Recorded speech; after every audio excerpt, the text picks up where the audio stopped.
So, hello po ulit. May nagtanong na naman sa akin. Sabi ni user65 blah blah blah. Hello po.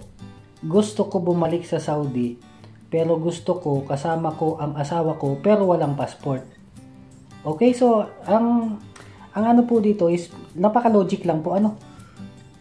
Bago ka po makalabas ng bansa, kailangan mo po ng passport. Okay? So hindi ka po makakalabas ng bansa natin kahit saan ka po papunta kung wala kang passport. Bakit? Kasi yun po ang katibayan na nag-travel ka. Okay po?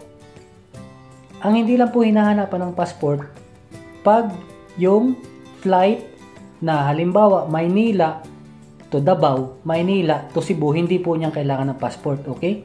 Pero once na mag-enter ka po ng isang bansa, kailangan mo po ng passport. Bakit? Kasi documentation po yun. Ano?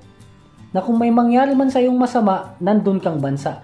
Kung saan ka po pupunta, kailangan po ng passport. Okay po? So, bukod po sa passport, kailangan nyo din po ng visa. Okay? So, hindi ka po mapaprocess kung passport pa lang, wala ka na. Okay po? So, yung tanong mo po ate, kung sakali man na, na babae ka, o kung lalaki ka man, hindi po mangyayaring makarating ka sa ibang bansa nang wala ka pong passport. Okay po? So logic lang po yung yung sagot. Hindi ka po makakarating sa ibang bansa pag wala kang passport kasi that is for documentation purposes ang passport. Okay po, sana nasagot ko po ang tanong mo. User65 blah blah blah blah.